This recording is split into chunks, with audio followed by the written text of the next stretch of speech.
They say they're just motorcycle enthusiasts, brothers on the road, bound by the thrill of the ride and the bond of loyalty.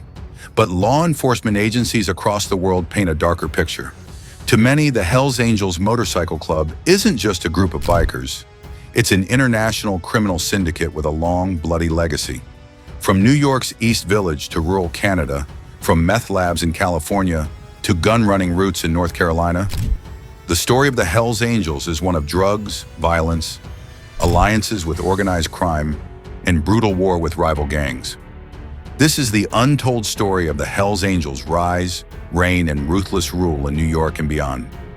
The Hells Angels founded their first official chapter in New York State on December 5, 1969. But they didn't start from scratch. They patched over two existing biker gangs, the Aliens Motorcycle Club in New York City and the Hackers in Rochester. Soon other upstate chapters emerged, Binghamton in 1975, Troy in 1978, and eventually New Rochelle in Suffolk County.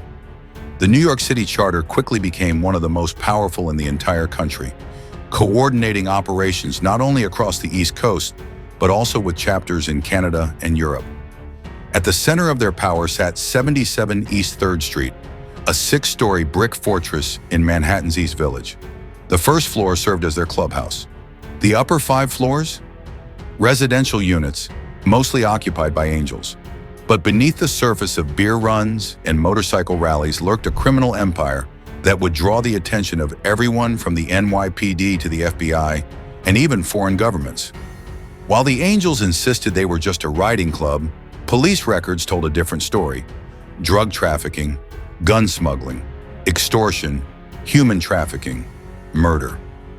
In 1972, a police raid on the East Village clubhouse turned up guns, knives, incendiary flares, and even a phone-tapping device.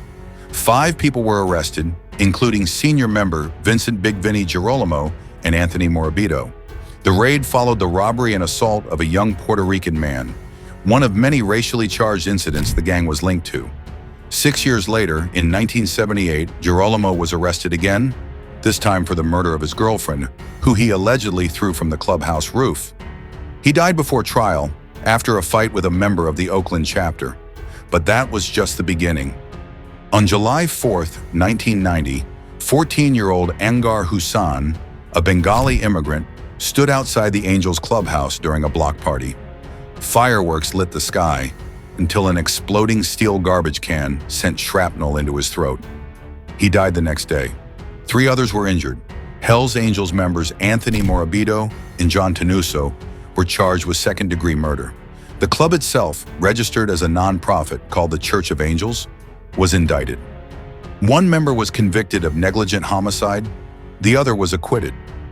Then in 2007, a woman named Robera Shalabi was found beaten near death outside the same clubhouse. The NYPD's response was overwhelming. Snipers, an armored vehicle, and a full lockdown. But the Angels refused to cooperate. No one was convicted. To this day, no one knows what really happened to her. The Hells Angels' war with the outlaws is one of the most violent rivalries in American gang history, and it began with something personal. In 1969, Sandy Alexander, then a member of the Aliens biker gang, left for California to meet with Hells Angels leader Sonny Barger. During his absence, his wife was allegedly raped by fellow gang member Peter Grease Lightning Rogers. Rogers fled to join the outlaws. Alexander joined the Angels and rose to become one of their top East Coast leaders. On New Year's Eve 1973, Rogers was cornered and beaten nearly to death by Alexander in a brutal one-on-one fight. What followed was a cycle of retaliation and murder. In 1974, 3 former Angels from Massachusetts were lured to Florida under the guise of a drug deal. They were tied up, shot in the head, and dumped in a flooded quarry. The Angels declared war, machine gun attacks, clubhouse fortifications, nationwide chaos. And it didn't end there. September 25, 1994.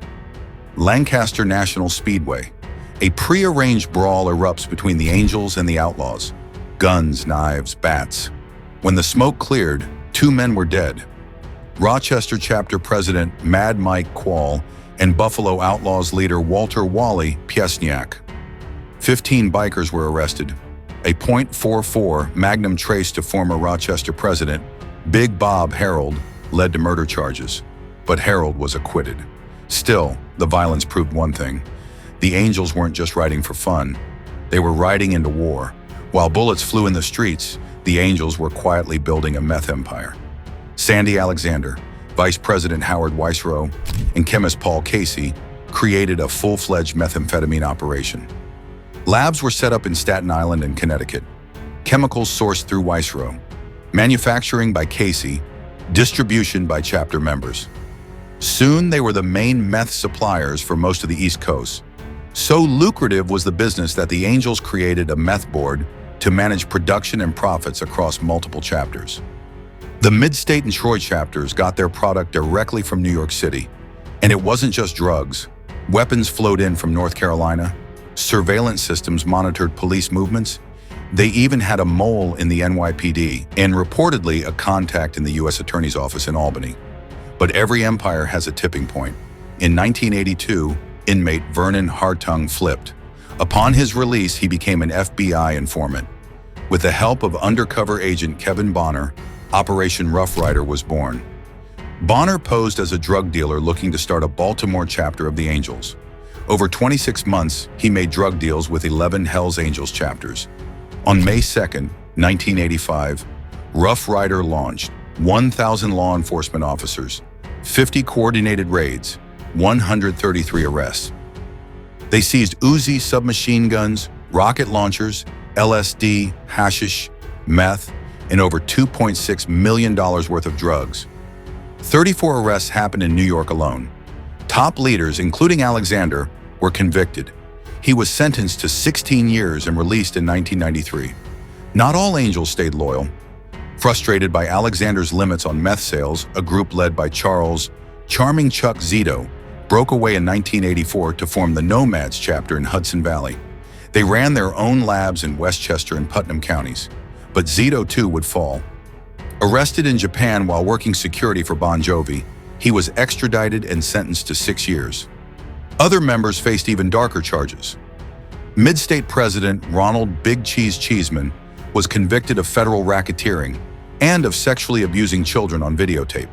He was sentenced to over 2 decades behind bars.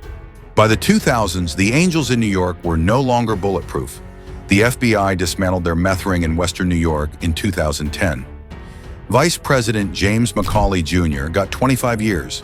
Other key players like Richard Ryman, Jeffrey Tyler, and Paul Griffin were sent away on drug charges. And yet, the club never died. Their East Village headquarters still stands, protected by surveillance and silence. Their influence, while quieter, is far from gone. The Angels continue to recruit, ride, and, allegedly, traffic drugs and weapons under the radar. What began as a brotherhood of bikers has evolved into something far more complex and far more dangerous. The Hells Angels of New York aren't just legends of the road. They are ghosts in the city, shadows in the system. Loved by some, feared by most. This has been the rise and reign of the Hells Angels in New York. As heat from law enforcement intensified, the Hells Angels began shifting tactics. Rather than retreat, they adapted, trading leather jackets for suits and loud clubhouses for quiet boardrooms. Behind the scenes, some chapters began infiltrating legitimate businesses, construction companies, bail bond agencies, tattoo parlors, auto repair chains, even strip clubs and security firms, all tied directly or indirectly to members or their families. In some cases, club patches were traded for LLCs, but the muscle remained. Business competitors who didn't play along reported threats, beatings, or worse. In one notable case, a real estate agent in Long Island refused to sell a property to an associate of the Angels. Days later, her car was firebombed. No arrests were made, but the message was clear. Others went further. In Arizona, California, and even parts of upstate New York, investigators uncovered fraud rings linked to Angels members involving fake auto insurance claims, pandemic relief fraud, and identity theft. Some chapters now employ lawyers, accountants, and even digital forensics experts. Surveillance is no longer just physical, it's electronic. Police wiretaps once used against the Angels are now being countered by encrypted comms and burner phones. It's a new frontier, less visible, more dangerous, and for authorities, harder than ever to dismantle. If you found this video informative, give it a thumbs up, share it with your friends, and don't forget to subscribe to the Everything Network for more deep dives into the hidden stories of crime, power, and history.